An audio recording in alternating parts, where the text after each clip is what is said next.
You are listening to Offensive Lines with Marlon and Boyd. Small stakes NFL gambling for the average fan.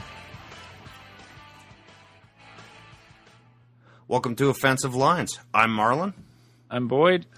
And great week for us. Another marginal week for me. There were some issues. Great 3 weeks for us. 8-1-1. Yeah. No, 9-1-1. Oh, no, 8-1-1. Yeah, we bet 3-3-4. So, yeah. Does that count in the parlay? Yeah, 8-1-1. Yeah. Only one loss in 3 weeks, folks.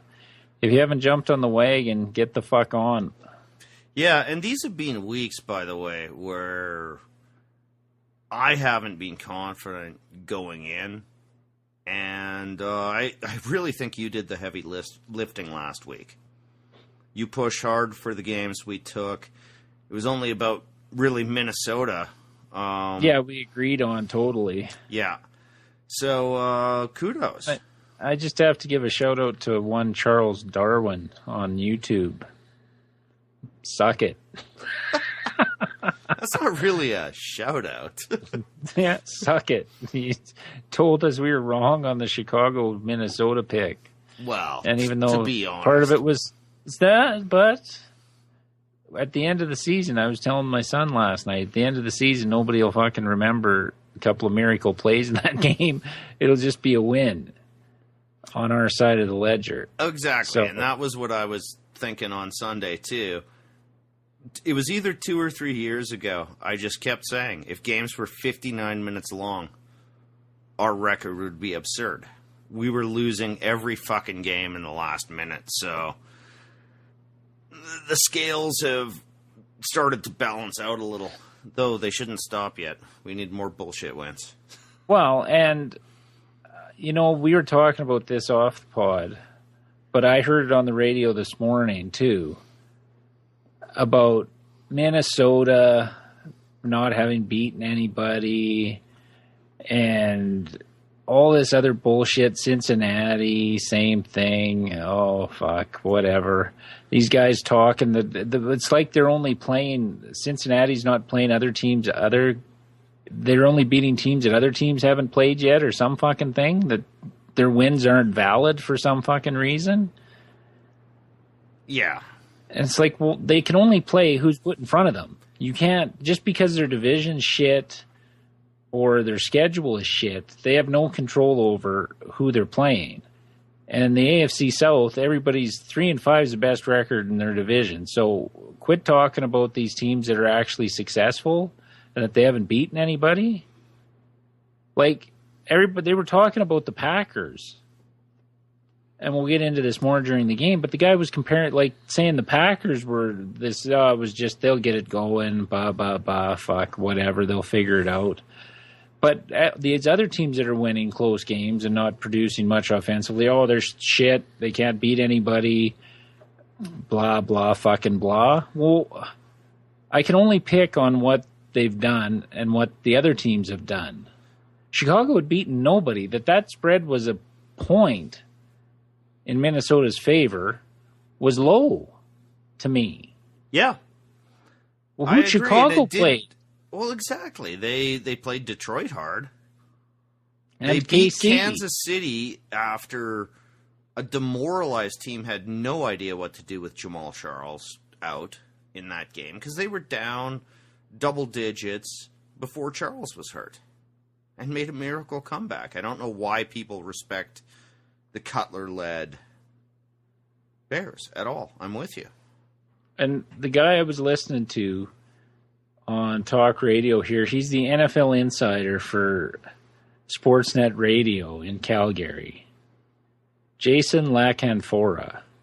So I'm still trying to figure out, because you write a column on football on CBSSports.com, that he's an expert more than any one of us. And I'm not comparing us saying we're experts, but our opinions and whoever's listening to us, their opinions are as valid as these fucks that write about it. They just went to school to write about it. He didn't play. He didn't fucking do anything. He watches what we watch. The players are the worst predictors of it. And Well, most no, of but the I'll time, take the worst commentators. No, my point on that is that not that they're better at predicting, but I value their opinion more when they talk about a team and what's going on. Because the sports writers are just giving their opinion like you and I are from what we watch. But the argument that pissed me off, which you brought up to my attention yesterday, and funny that I would hear it driving to work, seeing I'm only in the car 10 fucking minutes, that none of these teams that have decent records have beat anybody and the Packers don't have to worry about the Vikings. Well, when Green Bay starts scoring points again, somebody let me fucking know. Yeah. That they're the Super Bowl favorite out of the NFC with what? Rodgers threw for 77 fucking yards yesterday. 50 but if don't you worry remove about sacks. 50 net. But they're fine going forward when they've scored fuck nothing all year. Well, and by the way, you swayed me perfectly in the Denver argument, and I got that, and I'll bring up briefly how my night went. But you made that argument, and my final point on that, in agreement with you, was the Chargers shut the fucking Packers down in the second half. The Chargers are not good. This is not news to anyone. When the Chargers defense can shut down the Packers offense, there's a problem. I mean, go spell relax again, Aaron. But there are problems on that team. And that defense is wildly overrated. Yes, the offense is overrated. They have no receivers that can stretch the field. They can't stretch the field, and they can't get separation across the middle. And you can't, and Lacey can't run when there's no threat of throwing the ball down the field. There's loading the box. They know they're not going to get beat, especially when you're playing Denver with two of the best corners in football and a fierce pass rush. It's just, ugh. All right. So-called experts drive me fucking bananas. I play in like a music industry poll from like, I played for 20 years or whatever, though I threatened to quit tonight. So it was me and my wife in the tiebreaker tonight. I needed 47 or under. She needed over 47. It's 17-6. Andrew Luck has 40 passing yards heading into the fourth. Yeah, we all know how that turned out. So I was an asshole. I admit it. I'm not proud of it, but I was a bit of a jerk. Oh, you were kind of proud of it before, but the officiating in this game, holy Christ! Well, I saw the play. Somebody put out a GIF before the game even ended of Waylon's ass hitting inbounds. Yeah, and they stopped the clock. And even then, usually when you're being tackled in bounds, even if you slide out, particularly on a wet field, they wind the clock. Yeah. Like, that didn't affect much because it was still in Vinatieri's field goal range, but the fourth down catch was not a catch. The NFL did everything to let their poster boy, Andrew Luck, win, because they don't want to have the argument again that nobody should be in the playoffs from the AFC South. Well, they shouldn't be. Well, you know. The Texans are tied for first place. Yeah, I have to agree with you. Before we were talking about NFC East and the South, and no, the South is the worst by far. But Shelley does listen to the podcast, so I'm going to just do a mea culpa apology. Just a blanket apology for getting all revved up about the refs at the end of that game. No, but that's why I had to throw in that you were proud of it before. I wasn't really proud of it. No, that's what I mean. You I said had some funny lines, but not too proud of my performance tonight. And I said, "Oh, you were pretty proud of it before." I was trying to throw you under the bus there a little. Yeah, nice. I appreciate that. Okay, let's get to the games. He told me, Shelley. He said he should have won. And you can take your money and give it to the refs. And he didn't want to eat your poison money. Or your food. Yeah, she offered to take me out for dinner with the winnings, and I said I didn't want to eat her shit food from a poisoned source. Not a good loser. All right. Let's get to the games. All right. The Thursday night, which I barely watched. That's generally my protest. I won't even give them their 15 minutes of continuous watching over a 3-hour game on Thursdays. I think we should all do that. Ratings should tank. But at least it's moving to NFL Network now, so we don't get a double dose of Phil Simms. For whatever reason.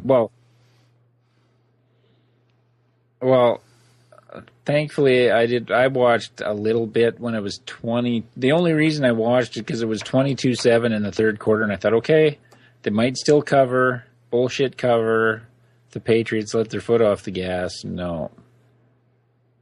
Miami is what we thought they were, even with the new coach. It just so happened they got Tennessee and Houston after the coaching change. They're not a good football team. Yeah, and Cameron Wake's done for the year. This is going to be a theme of the podcast. The injuries are unholy. Well, and to star players.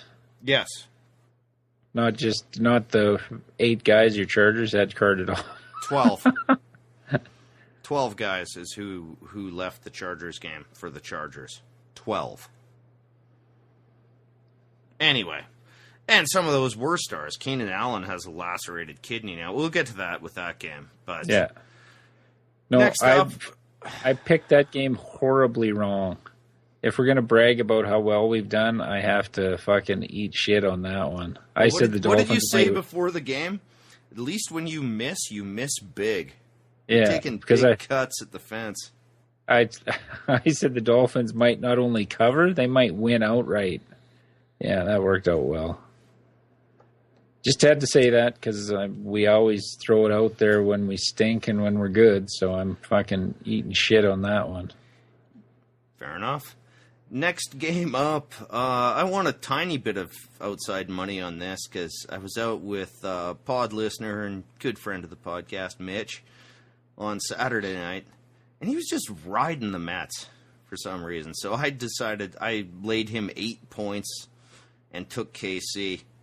And his text to me on Sunday morning, I didn't get up late because we were out drinking until late, but his first text to me was, "You said 38, right?" Which I thought was fucking hilarious. And my other spectacular fail. Took the Lions over the Chiefs. Apparently Detroit doesn't travel well. They don't play at home particularly well either. I'm surprised they haven't fired Caldwell already. It's a mess. You know what Detroit is? It's Indy in 2 years.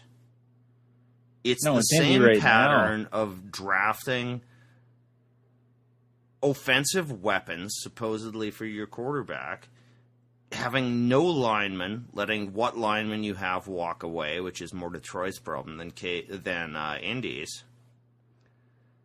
And it's over there for a few years. Yeah, but Detroit wouldn't have let Sue walk if he wasn't such an idiot. They would have maxed him out to keep him. But he just, too much shit over the years. They just let him walk just because it was easier than dealing with the headache of him being around for another 4 or 5 year. Well, and I think the same thing with Fairley. Well, Fairley more so on that case. Sue, you know us, we never blame a player for taking the most they can get. But, you know, this goes to your point about sports writers. Now everyone's saying, oh, the GM picked up an aging defensive lineman in Haloti Nagata. We all thought that was a great fucking stopgap for Detroit. Yeah, nobody complained about that deal. No one. I did not read a negative thing about that, but now with perfect 2020 hindsight, people are saying that's a bad move. I think it was as good a move as they could have made at that stage. But the team's in trouble. Eric Ebron, point at that and just say, what the fuck are you doing taking a tight end in the first round? Yeah, it's not like he's Gronkowski light or anything. No. But that's what they're all trying to hit. He's an ex-Gronkowski. He's big and he's fast. Well, there's more to it than that. You can rip the GM of the Lions a bunch, but not on that one. It just didn't work out. It was the best stopgap move you could make. Well, and if you wanted to be that way, the Sue deal in Miami hasn't really paid huge fucking dividends either. Not that I've seen. 36-7. Anyway, the Chiefs did not cover my 38-point bet and only won by 35. I got that one. You did not. The rest of us, we had the same picks, so I gained 2 games on you this week. So now what, you're 3 back, I think? 3 or 2, but I've got to update that tomorrow. All right, next game up, Arizona 34 over Cleveland 20. And Cleveland looked in control at the half. They're not good. Yeah, they were flirting with an upset. But they're just bad. Yeah, they are. And Arizona is good. I won't say they're very good. They've got some issues too. But not a huge shock here. No, but when you shut a team out in the second half, that's pretty dominant showing on the road. Yeah. And every update was, they're scoring another touchdown. And it's like, okay. Guess I was right on that one. I was a little worried on that because we talked about betting that game. Well, just because, you know me, I'm kind of a closet Cleveland fan. And I was thinking, oh, that's looking good. And then, yeah, the game's 60 minutes long. Cleveland should be trading everybody. Like, I think a lot of these teams should right now be trying to get something for assets. The trade deadline will be shortly after this is posted tomorrow. Well, yeah, but there's nobody trades anything of significance. There's no... Because everybody hangs on to those prospects that they're working on, that they're second, third stringers, because of the cost. You have to put so much money into your stars that they hang on to these second and third rounders like they're gold. They're as valuable as first rounders now. That's why you see no trades. Like in hockey and baseball and that, you'll see prospect trades for established veterans for a playoff push. In football, it never happens. Yeah, because there's no real farm system outside of the slavery of NCAA. Yeah. So you're looking for everybody's looking for immediate help, and nobody's willing to give it up because you're not getting anything in return of value. You're getting somebody else's, you're trading problem for problem, or you never see real straight up trades where it's like, oh, that's going to help each team. Yeah, and again, the frenzy for the trade deadline is another gang of sports writers used to it in hockey and baseball. Well, and you should, like... They want to play fantasy football with real teams. Well, and you should see trades like for offensive line should be the trades like defensemen. Offensive and defensive lines should be moved here. Like, that's the best or toughest positions to fill. You would think that would be what teams would go after, give a little extra to get a decent offensive lineman or defensive lineman from teams that are out of it. But none of it ever happens. Yeah. It blows my mind. Okay. Like Joe Hayden getting traded somewhere. How would that hurt for a first rounder and a second rounder? But it never happens. You'd see that in hockey all day. Yeah, and that's actually a good concept of anything I've glanced at was, yeah, move him if you can get even a 2 and a 3. Anyway, but it's all just won't sports happen. writer There'd be masturbation. nothing. Okay. Next up is one of the games we got and the first leg in our parlay, though technically I guess our second leg. Cincinnati went into Pittsburgh. Pittsburgh lost Le'Veon Bell for the season. With a badly torn MCL. Which now I don't know if that's it's as a bad bloody as shame. ACL. I just want to say this. Anyone who listens to the pod know we don't like injuries. And I'd been raving for weeks about how great Le'Veon Bell is. Like after he beat the Chargers. This just ruins the sport, you know? There's nothing to be done about it, but if you enjoy watching football, it really sucks not to have him out there. But it's almost these running backs, and they always seem to get hurt when they get into the secondary. Because it's the smaller corners jumping on their back, grabbing them by the shoulders, and then falling on their legs. They took away the horse collar to eliminate that kind of injury. When are they going to take away that? Like just tackling high and dragging him down from behind like that when you could just take his feet out. But then people complain about going low at the legs. Well, I don't know how you stop this because a lot of these running backs are getting hurt. And I don't think you should. I'm just saying it's disappointing watching football going forward without Le'Veon Bell. And, I hate the Steelers damn near as much as you. They jump on their shoulders, their feet leave the ground, the defender's feet leave the ground, as he's just trying to hang his body weight on him to bring him down, and then their ass sits right on that knee joint, and as they're bringing him down, they're basically stopping his upper body as his lower body's still fucking moving.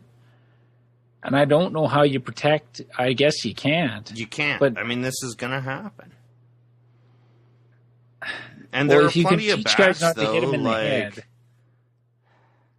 No, but you can't teach this because I think you and I both agree that the rules have favored the offense so much. Football is a dangerous sport. You do not get, when the smallest guy is 180 pounds and they range up to 340, it's not safe. And that's going to happen. It's just a shame as a fan. Well, it's just that same tackle seems to get when they're chasing him from behind. But you also see him right in the middle of the pile when you just see a blocker go down in front of him and the knee come across the side. There's so many different ways to get hurt, right? Yeah. It's just that one stood out to me because I've seen it so many times, dragged down from behind, and the guy sits on their ankle or knee as he's pulling them down. Well, and it reminded you of the horse collar. And when you started saying that, that's the first thing I was thinking of. But no, these guys are hard enough to bring down, right? You can't ask a 175-pound, 185-pound cornerback to try to tackle a running back without doing anything they can. It's the nature of the game. No, I know that logically, but it sucks to see, and it's always a skill player though that's getting pulled down like that. That's, I guess, more of the problem because they're always because you're not allowed to tackle the linemen, but you see a lot of linemen go out with knee injuries just from the chaos I was describing in the middle of the line. But we got a miracle comeback on that game. Well, yeah, after a blocked field goal and an interception in the end zone for Cincinnati had against them. Yeah, why Cincinnati? Giovanni Bernard had 3 touches. What the fuck? And he looked pretty good on the one. I thought he had a touchdown. Yep. But the pass that the Ginger Nightmare had that was picked off in the end zone, I thought we were fucked because that was typical Dalton in a big game. Well, since he came out and played like it was a playoff game, and that's not a good thing. But their defense is for real. Like, you thought it was just because Vic was in or Landry. Cincy's defense was... Brown didn't do much. They picked Roethlisberger off twice in the last 6 minutes. Yeah, the opening drive for Pittsburgh really terrified me, and then basically I turned away from that game because I just thought I'd be watching my own eyeballs bleed. But and now with Bell out, okay, that changes it up somewhat. But D'Angelo Williams was rushing for 100 yards a game before Bell came back. So I'm not taking that much away from Cincinnati for shutting Pittsburgh down for 3 quarters. No. And we did get the second pick that set up which we were on the phone talking that the second field goal, or the field goal that Cincinnati kicked to get up 16-10, just fucking ate my shorts because then Cincinnati goes and plays prevent for fucking a minute and Pittsburgh's down to their 20 with 4 seconds left. And I think I said to you on the phone, we're fucked. Oh, you did. These are the games Pittsburgh always finds some fucking miracle, but... And Roethlisberger did something we're not at all used to. Like, he threw a completely uncatchable ball through the back of the end zone. Yeah. Like, how does a pick hurt you there? It doesn't. You just got to give somebody a chance. And, this is something, I'm not a trend better, but Roethlisberger in his first game back from injury is usually kind of shitty. Well, this isn't a normal injury. He has no mobility in the pocket. No, I saw one highlight where he came out, he was rolling to the left. He had plenty of space for a typical Roethlisberger first down, and he had no juice at all. They closed on him like he was standing still. And then he threw a bad ball. Even in the pocket. That, he can usually he moves around in that 3-yard box in the pocket. Yeah, I've described it as slithery. Yeah, he has none of that. And he got touched on one play. They kind of brushed against his knee, and he was bent over like, oh, this isn't fucking good. He's not anywhere close to healthy. But they knew this game against Cincinnati was if they had any shot at the division, they had to win that game. Yeah, I don't count them out as the wild card because, you know me, I like Cincy. Pittsburgh's but I'm starting to really actually kind of believe in their defense a little. They're not great, but it's a credible defense. It's not that nightmare they charted out last year. No, and they're getting pressure on the quarterback. Corners are making picks. Like the pick that set up the go-ahead touchdown was fucking unreal. Guys laid full out, jumped the route. Yeah, unbelievable. And I watched a bunch of that game and the Minnesota-Chicago game because the Titans game was fucking... If anybody got up to watch Kansas City, Detroit, that Tennessee-Houston game, if anybody outside of Nashville and Houston watched it other than me, I feel sorry for you. Because it was fucking brutal. But we'll get to that. All right. The second, so we cashed that one. We both had it right. That was $10 pays $19.09.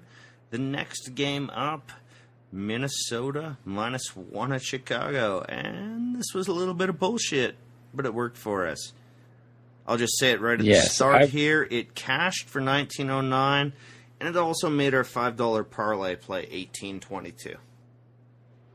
Now, if we could have bet that Oakland game, we would have had that in there too. Yep. And that would have paid rather handsomely. But anyway, so I watched that final drive. Well, I watched the final play to get the touchdown to tie the game for Minnesota with $1:49 left. And this is where the bullshit comes in. The Chicago gets the ball back, gets a first down. And I'm thinking, oh, fuck, here we go. They'll kick a field goal to fucking crush our hearts. So they got a first down. They get to 3rd and 4 on the next set of downs, or 3rd and 5. Cutler rolls out, has all day. I'm thinking, well, there's going to be somebody open. Forte was hurt earlier in the game, which benefited us again with the running back going out. And he throws it to his backup. I can't remember his first name. Last name Langford, rookie. Wide open. 8-10 yards downfield. Fuck, hits him in the hands, drops it. I'm like, oh, we live again. Punt? That never happens to us. No. I'm thinking the worst, and he dropped it, and I'm like, okay. Got a shot, at least. So, and Stephon Diggs, who's come out of nowhere for Minnesota to be their top pass receiver, they throw a 2-yard screen to him on the first play after getting the punt back.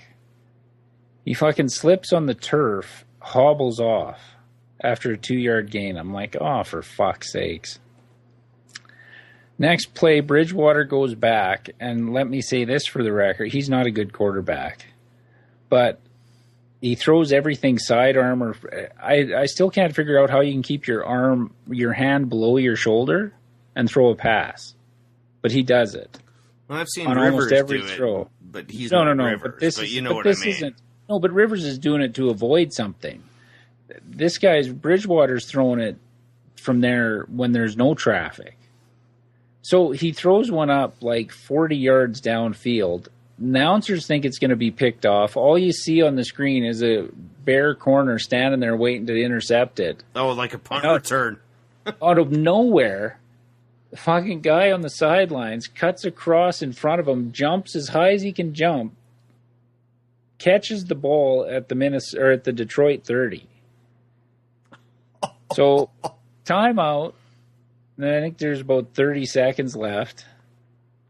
Hand off to Adrian Peterson for 9 yards. He almost busted it for a touchdown. They let the clock run down to 4 seconds. Field goal, game. Then I switched over to the Cincinnati game and fucking had to... Jesus Christ, I can't believe you didn't need resuscitation. Wow. The Minnesota game was a gift. They scored 10 points in the last $1.49. Well, when we were talking on the phone, there was 5 minutes left in both those games. And I mentioned it, I'm going, with 5 minutes left, I thought we were going to get skunked today. Like, I just didn't feel good about a goddamn thing. No, I thought we were done, too. And then Roethlisberger threw 2 picks on, like, I think in 3 plays. Oh, and the second one was terrible. Like, you were giving Cincy credit on the first one, but that second pick was... You can't count on him throwing that pick. I still think Roethlisberger's a great quarterback. Oh, yeah, but pressure. Mm-hmm. When you're going to get hit. Pressure when you can't move and you're in a lot of pain.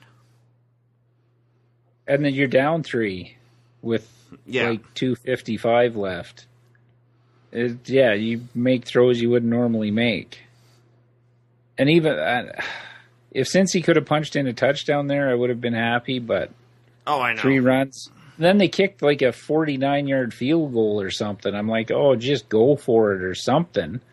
It was 44, I think, somewhere in there. But still, if you in Pittsburgh, those fucking field goals are brutal. But they'd shit the bed in the red zone so brutally to then. I can understand. I don't agree with it, but I understand where the pressure got to Marv Lewis and just thought, take some points. We don't want Pittsburgh to get in field goal range to tie. No, I know, but I just hate how defenses play when the field goal isn't an option for the offense. Oh, and Cincinnati did exactly what I thought they'd do. That almost cost us the Cardinals-Baltimore game. Same thing. Yeah. So, but yes, that was we hit 2 those wins 2 games and a parlay. All right, next up, we have the Giants at New Orleans. I don't want to talk about this much because I am sick of already hearing people talk about like this is a great game. This is a fucking travesty. It's a joke. What'd they have? 11 touchdown passes for the quarterbacks between the two? 13.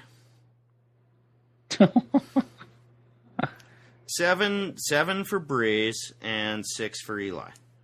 Ugh. This is not what I want to watch as football. Anyone who says this is a classic or is anyway good, all you are doing is playing fantasy. This is a shit football game between shit teams. Yeah. That's all I want to say. Totally. Well, it's CFL football. Well, the NFL wants pinball games, and I'm not going to say that Minnesota game was better because the quarterback play wasn't better. But there was at least some defensive plays. Yeah, there was a drop that benefited us. But I would rather watch that at 23-20 than, what was the final, 56-49? Or 52-49. 52-49. So it was a push game for both of us, by the way. And we had opposites. Or no, we had the same side on that. But that's not how I like to watch football. No. It's very rare. Sorry. It's very rare. Oh, sorry. Go ahead. Sorry. I was listening to Chris Harris about the only good fantasy podcast out there. And he named 5 of those touchdowns were absolute coverage breakdowns. Like, he just said, that one, wide open, wide open, wide open, wide open, coverage breakdown, coverage breakdown, coverage breakdown. And he's actually pretty good at this. So, yeah, I mean, I guess it's great for fantasy players. You ran into one of the buzzsaws. I was lucky enough not to this week. But that's not football. Oh no, but but we're at a point now where these games are getting classified as great because we don't have two teams that play each other that are great teams anymore. Like, even like the Denver, I'd rather watch the Denver Green Bay game and see one team get dominated that was undefeated. No, I agree with you. Than see 52-49. 52-49 is a nightmare. That's Madden. That's when I used to play Madden on the computer, and you figured out one play that they couldn't stop. And you just kept there is running. something, but, I mean, this wasn't even about the NFL rule changes to favor the offense or anything. This was just screaming ineptitude on both sides. Yeah. I don't know how the Giants they're leading the East currently, aren't they? Yeah, 4-4, I think, aren't they? Yeah, and people were saying at the start, oh, they could be 4-0. No, they're terrible. They're an awful football team, but they got to play the other teams in the East, so they looked marginally competent. They're not. But you could say that about a lot of teams. Oh, yeah. No, I hear you overall thing, but you know. And, okay, next up, we have the bottom feeders. San Diego lost 12 guys at that point. Like, it was just hilarious. The graphic overfilled the screen. They had to go to a second page for Chargers injuries. And speaking of star players lost, I mean, he's obviously not what he was, but Steve Smith Sr. is one of the toughest motherfuckers on the planet. And when he went down after the tackle, which wasn't even like you described, it was just a simple over-the-middle tackle where he was stretched out to one side. I was describing it to you on the phone yesterday. He just immediately pointed at his ankle and then walked off the field with a towel over his head. And we were both, he's done. Well, yeah, but he's coming back next year. I think he will, but don't. You've had you never want to go out. Career. I know, but you never want to go out on the stretcher. And I get that. And he's still, but the thing is, he's still productive. Yeah. You're probably right. He'll come back because he's way too stubborn to quit on that. It wasn't a good game. I was going to say I didn't watch it down in this, but I did watch the winning field goal. Well, yeah, I've come out and said before I have zero respect for Baltimore. They beat the Chargers. And that's all there is to it. Keenan Allen, probably the most prominent of the injuries, though I don't recognize most of the secondary anymore. Or the O-line. They're just random names popping up now. The Chargers,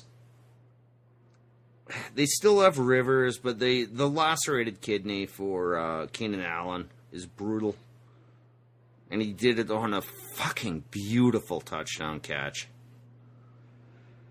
Well, he's done for the year, isn't he? Yeah. Well, yeah. They haven't officially announced it, but don't be fucking mess around with the with internal kidneys. organs, guys. Oh, no, we only have 2. It's not like we're going to the playoffs.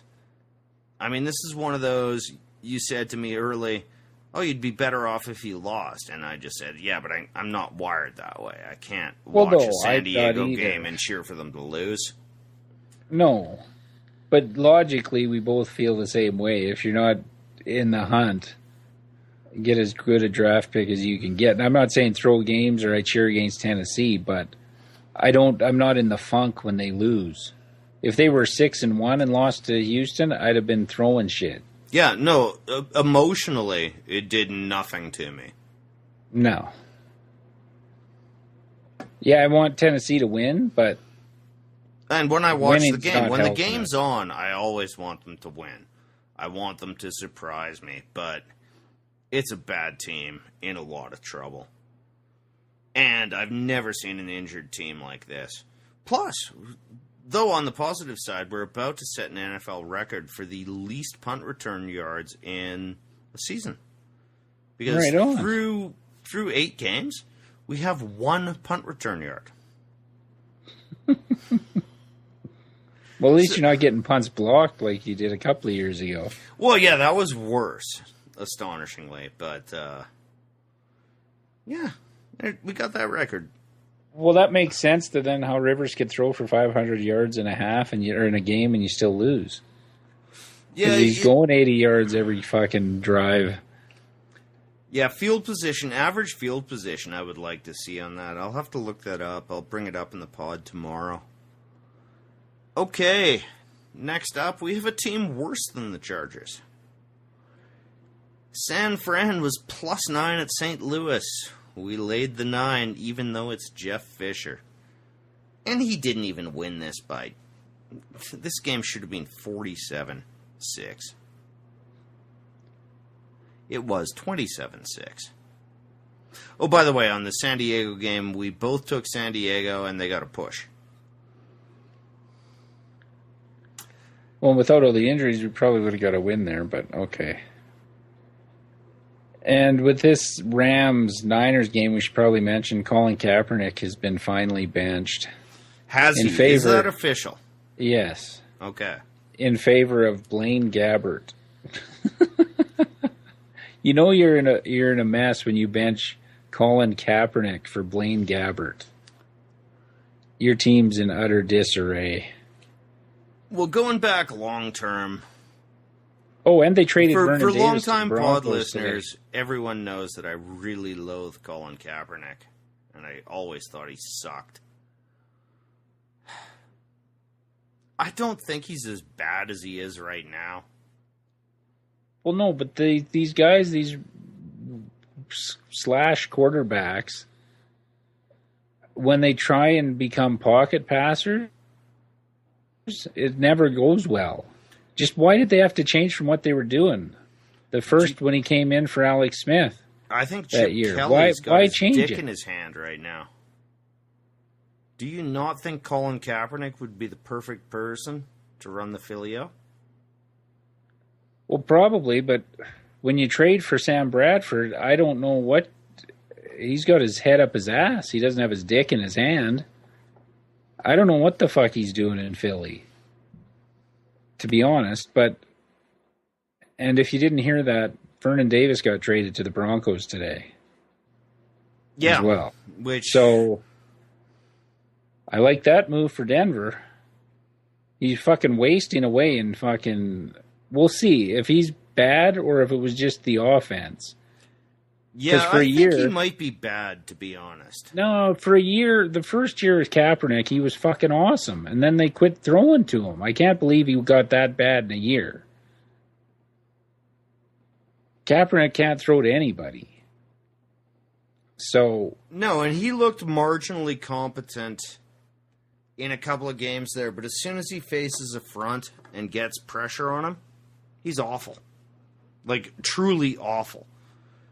Oh, Kaepernick, yeah. I'm talking about Davis. Oh, Davis? I was talking about Davis. I think Davis sucks. No, I think when you see... Okay, they brought in Torrey Smith to be a deep threat this year, but when they had legitimate outside receivers, Davis was good. Yeah, so but they did that. Sanders, they did that too with Alex Smith. Davis performed really well with Smith as his quarterback. But with Sanders and Thomas in Denver, and now you throw Vernon Davis in there, he's going to be Julius Thomas in that offense. That's obviously their hope, and maybe not bad though. Owen Daniels and who's their other tight end? Virgil Green? Yeah. Had a pretty good game against Green Bay. I mean, that's one of those things where I think the position is going to look good with Peyton Manning running that offense with any sort of... Yeah, but Davis, I'd rather have Davis than Owen Daniels, and at least he could move if he gets some open field. So, Denver's loading up. Yeah. Anyway, yeah, the Niners are... Dumpster fire. Oh, my God. Hate that term, but I don't know what else to call them. Well, I hate that term, but I did hear a line that a guy tweeted out, which was the AFC South is 4 dumpsters fires in various stages of severity. Yeah, that's true. I didn't mind that. And I agree with you. I'm not big on the fire, or on the dumpster fire term. All right, next up. This one we both got wrong. Tampa Bay +7 at Atlanta. You hemmed and hawed on that one. I know. Too. I know. I didn't have the fucking stones to take Tampa after that soul-crushing loss to Washington of all teams.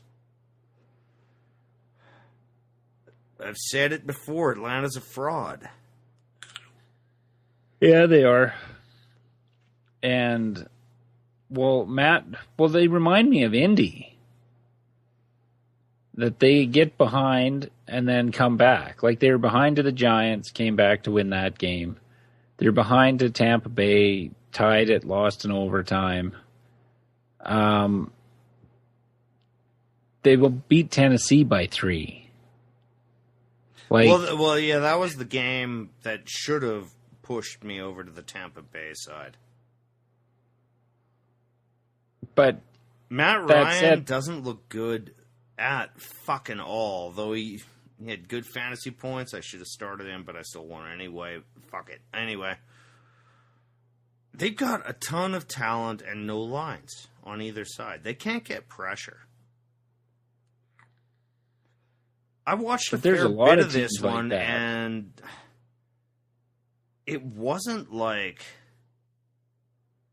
Tampa Bay looked good at any point.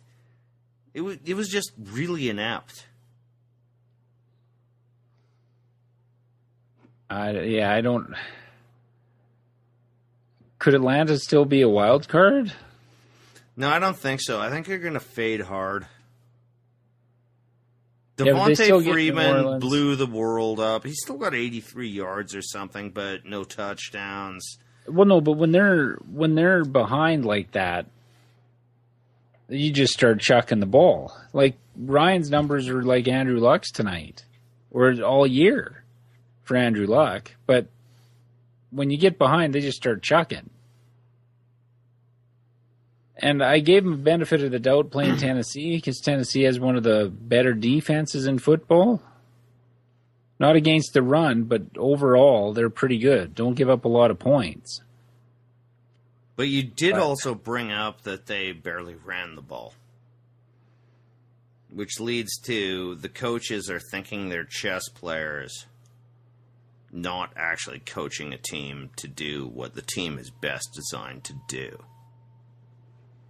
Well, I don't know what it is. Like we've talked about for years, you got to keep the quarterback happy, it seems. Yeah, I mean, the theory still holds. I haven't had a credible argument except the New England Patriots, which shatter all arguments because they're the New England Patriots. They're fucking great. No, but that's their game plan going into the game, and then the next week they'll run it 40 times. Oh, exactly. That's what I mean. They don't care about anything other than winning. There's no fucking massaging egos. There's no, I'll be super clever, and because we're a really good running team, everyone will expect us to pass, which is what happened, or everyone will expect us to run, we'll pass. This is what happened with Cincy. 18 total touches from one of the best running back tandems in football. Right? Coaches like to think that they matter more than they do. Well, yeah, you have to prove your worth, right? So game plan is more important, or their strategy to prove themselves right, than actually winning the game. Yes. And Belichick never falls into that. And he's got a quarterback who doesn't give a shit about anything but a W. Oh, you want me to hand the ball off 45 times today? Fine. Anyway, and teams are falling into this. This game was probably the biggest shocker to me. I thought a demoralized Tampa team coached by Lovie Smith was just going to fall apart here. But my loose opinion that Atlanta is a fraud is confirmed. Yeah. We'll fade them now in any game against anybody decent. It's certainly going to be in the mix. All right, next up, we have Tennessee 6 at Houston. We both took Tennessee. Yay for us. At Houston 20. Yay. Okay, I watched this game sporadically. I watched the first half for the most part, and then after Tennessee couldn't move the ball.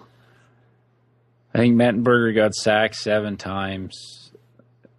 Merciless is a lineman or rushing linebacker for Houston, who I'd never heard of before, even after Hard Knocks.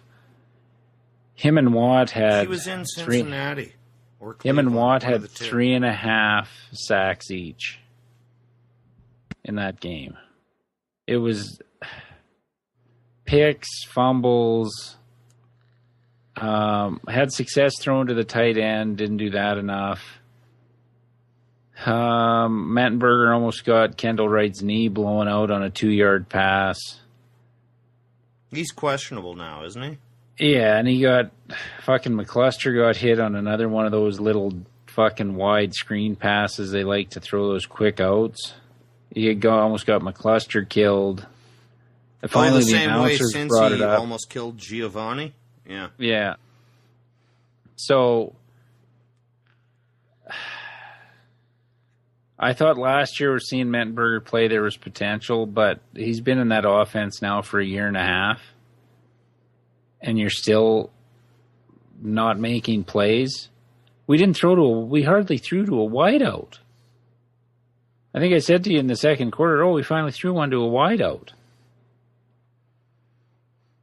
Andrews was rushing the ball pretty well. I see potential there. I like Andrews. I said that on the phone yesterday. Sankey's done. I could see him getting traded. Possibly. Because I didn't see him on the field. Our defense, what bugs me about Tennessee's year this year is we're wasting a good performance by the defense. But there's only so much we can do when you give them the ball at the 10. And throwing picks, setting them up at the 30. What are you going to do? We didn't give up a touchdown when Houston got the ball at the 10. So, the defense is still solid. We're wasting Jarrell Casey. He's one of the best interior linemen in football. Arakpo had a good game. Morgan had a good game. We had decent games out of our defensive players. Just the offense isn't helping at all. So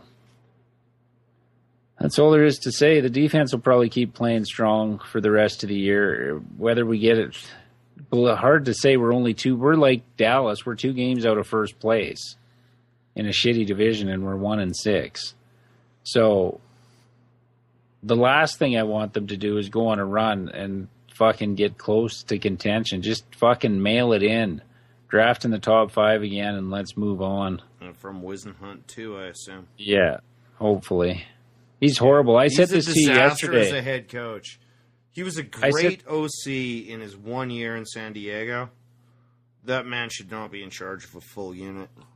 No, and I said this to you yesterday. His biggest flaw is he can't adjust. He's okay at the start of the game. They always look good the first drive. But then if the defense adjusts, he has no answer for it. He can't adjust in-game. They usually look pretty good coming out at the half when he has time to make an adjustment like that. But then after that, they look horrible. Adjusting on the fly isn't a strength, and it's killing us. Well, and to go back, he was a great OC with Kurt Warner and Phillip Rivers. Those guys And are pretty good. Roethlisberger. Yeah, those guys are pretty good. We've said it before. Coaches always look like geniuses with a great cornerback or quarterback. Yeah. All right, moving on. This was our money line bet of the week. Came through late. We got plus 125. Oakland's for real. I don't think they're going to win the Super Bowl. I think they might be a playoff team. Yeah, they might be a wild card team. Derek Carr's for real. We've been saying it for a year and a half. The enthusiasm of the team. Del Rio, I don't know if it'll last much longer than 3 years, but that team is playing with fire. Well, They but look, that comes... and this is it's a sport writer bullshit comment, but the enthusiasm and the whole way that team carries themselves, they look like a winning team when they walk on the field. But that comes from knowing you have a competent quarterback. You have confidence when you have confidence in your quarterback. Because once Fitzpatrick went out for the Jets, Jets team was done. It's funny. We got 3 wins today, and they were all crucial injuries. So, yeah. we look Well, who like else do we geniuses. want to get? Who else do we want to get hurt? We need to bet for that.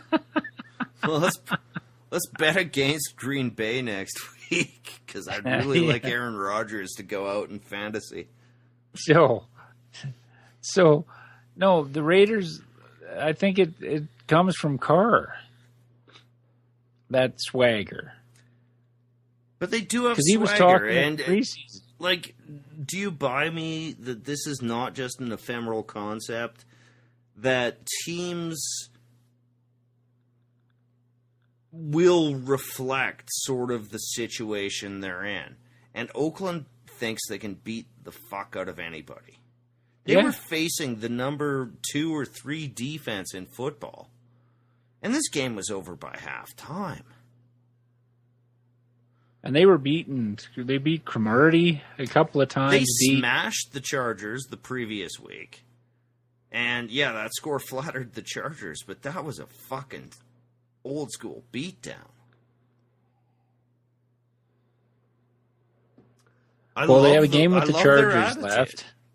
Latavius Murray is showing some legs. If he's gone ever, I think they drop back because the threat of him is actually carrying that offense a bit. Well, and he's big and powerful and can grind it out.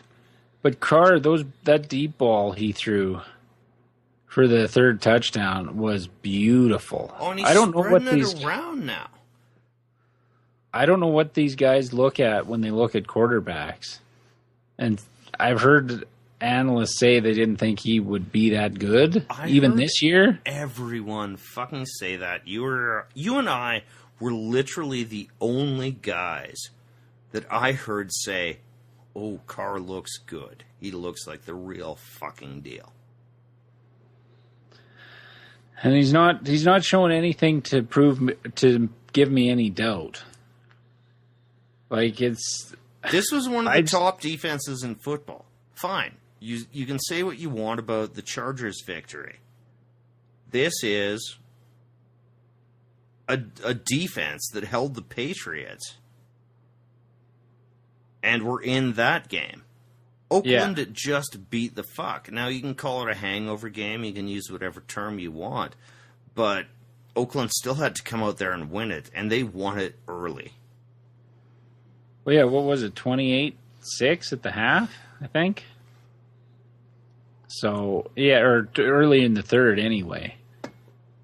We might get a price on Oakland going forward. Because when we talked about it on the podcast, it was the Jets -2.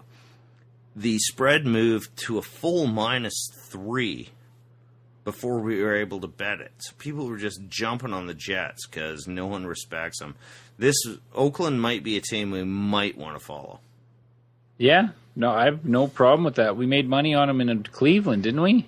Or did we not? We did. We made money on them a couple of times. Yeah. All right. So the second afternoon game was Seattle -6, failed to cover against Dallas, who scored 12. Seattle sucks. Yeah, what was it? Was it 12-10 the final? 13-12.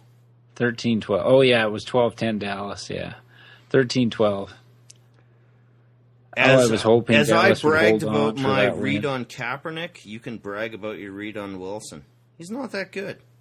No, well, how big of a mountaintop did I have to stand on and say that? Well, I had to stand on the same one with Kaepernick. I know. I was wrong on that. And you screamed at me that your eyeballs tell you he's good. So, well, I'll go back to what I said earlier. When they let him run that read option and had his legs and like a one read pass play and let his legs do the talking, he was fine. But when you try and put a running quarterback in a pro-style offense, it doesn't fucking work. I just didn't said work they were with the Vince same Young, guy. didn't work with Michael Vick, didn't work with. And they take the read option away from Russell Wilson. He's not the same guy. It's just you can't make these guys pocket passers when they've never been pocket passers before they get to the pros. It just doesn't we fucking agree work. on that. Let's both take we were both right. And that was some heated debate back in the day. We were both right. They both suck shit. Now, I'll say this. Russell Wilson's never had 1/5 of the receivers that Kaepernick's had. No, but he's always had a game where a game flow situation where he hasn't had to do much. I mean, let's count the miracle Russell Wilson comebacks from 2 scores on one hand. I bet you we can't find one. Oh, yeah, the Green Bay game last year. Okay, but it's rare. But it's not. You know what No, I he's mean? not. Like, I if the know, I'm game just- is put in his hands, he's not much. No. Dallas was playing fucking Matt Castle, who was a disaster again. I mean, he's fine if he's throwing 3-yard underneath. But we talked about this before the pod, Which he did a lot. Like, he threw to Des Bryant. Des Bryant had to take the offensive PI to break up the interception, and it was a great penalty by Des. But the ball came in 7 yards short. Like, he had separation. He was behind the defender. Like, any quarterback should be able to throw it that far. If Romo can come back and they're only a couple of games out in that division, they should still win it. I'm not giving up. I mean, honestly, the only team that scares me is Washington in the East. But they could be too far back to even worry about it. This game could come back and haunt them. Yeah. Because this one they should have had. And it would have evened the playing field with Seattle, like in the wild card and everything. Well, this one's going to hurt, but you lose your top receiver, your quarterback, and your running threat from the previous year moves to another team. That's pretty insurmountable. Yeah, especially when your options Whedon and Castle. God, they're awful. All right. The Sunday night game. And I went Denver on this one because of your really compelling argument about Denver. And good call. We both went Denver. What a shutdown. I talked about that as an underdog pick, too. Yep. Hey, we still got our underdog pick. Oh, no. We've got all I our know. picks, so we can't really bitch about it. No, but I'm just saying more for the fact that if I eat it when I said about Miami, I'm going to pat myself on the back when I get absolutely a Denver pick. When and the as I odds said, makers, your argument swayed me to Denver, and Well, I took them. well, yeah, it was I was basing it on what they did against San Francisco on the road against that defense, and then just went, well, San Francisco's like a top 20 defense, or maybe even lower, and Denver's number one in my eyes. It may not be statistically, but for the turnovers they create, the points the defense scores, and the pressure that they create, I didn't foresee 77 yards passing for Aaron Rodgers. 50 net. But it's Denver's for real. I know they had a bunch of fucking wins they shouldn't have, but the defense is going to be there every week. If Manning gets anywhere, if he gets to 75% of what he used to be, they'll give New England a run in the AFC. Well, and I'm already looking forward to that game because Denver just came through. It was either 1 or 2 games that DeMarcus Ware was gone. Pass rush didn't fall off. They got 3 sacks on Rodgers, who is famously impossible to sack. Fucking what a great performance by Denver. I can't say much more about it than And they shut down Randall Cobb.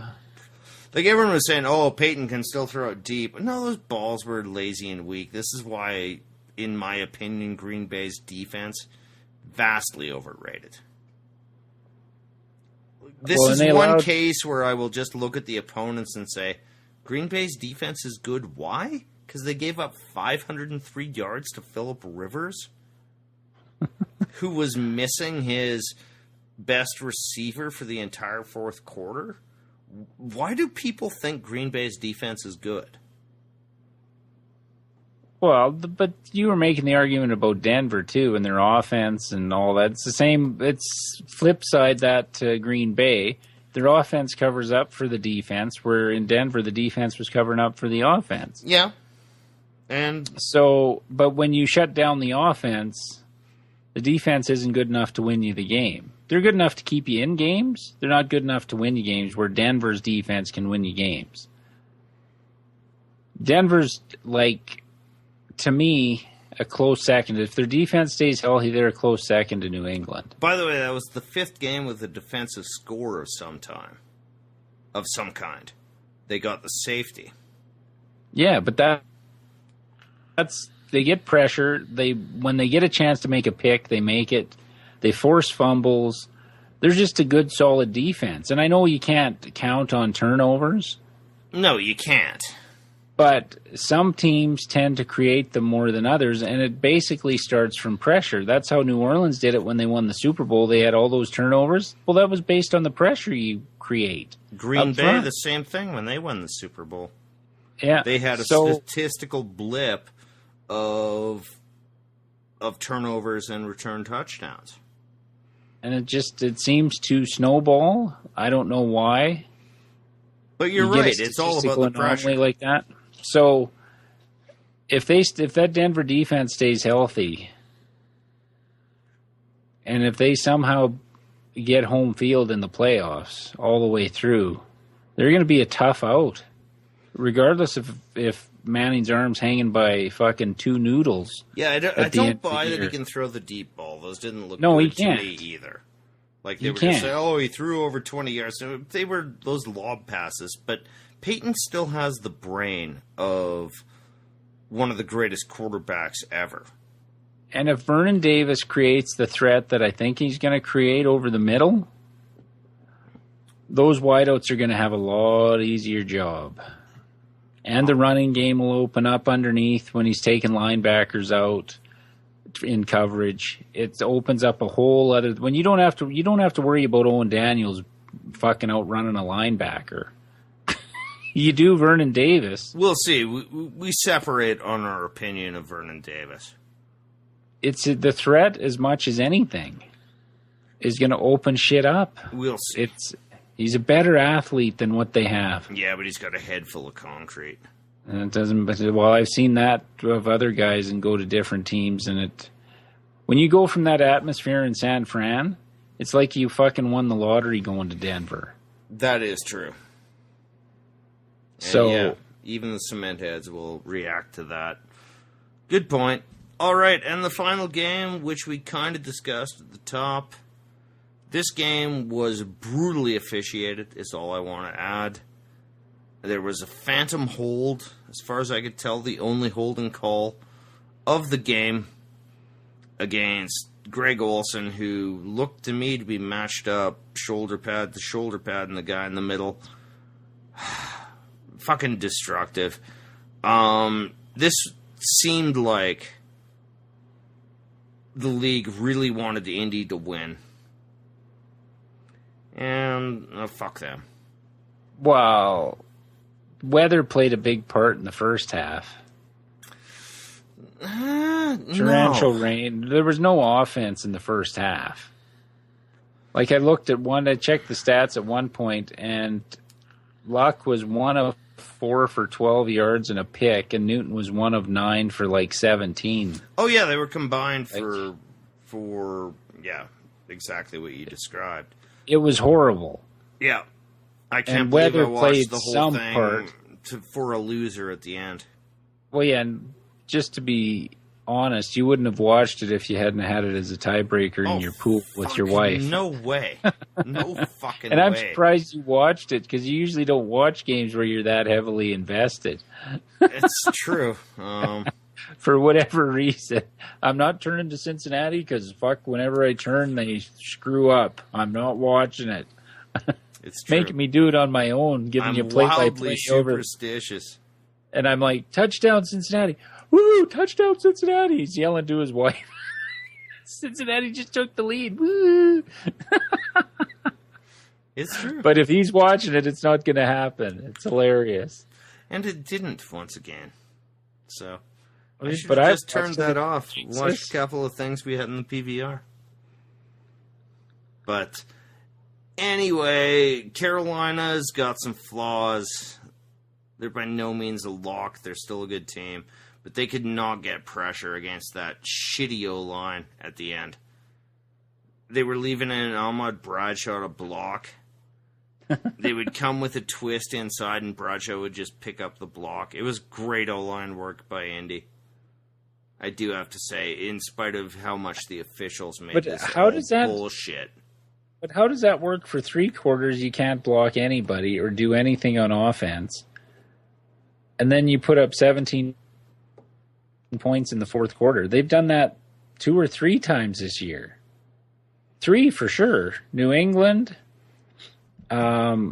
Tennessee, and Carolina put up big points in the fourth quarter. Now, is that just because they're down so much and teams relax their defense just to eat up clock? I think it is. That's like not looking at the all-22, but that seems like it has to be. Carolina switched to zone late in the game and stopped getting pressure. They were relying on man-to-man throughout almost all of the game and completely motherfucking shutting them down. They dropped to a zone defense. They let them walk up and down the field. Crazy, but we had a great week again. Yep. And we won $43.90 on $35 wagered, plus 125%, and yeah, we're on a run. Now, I just want to plug one thing.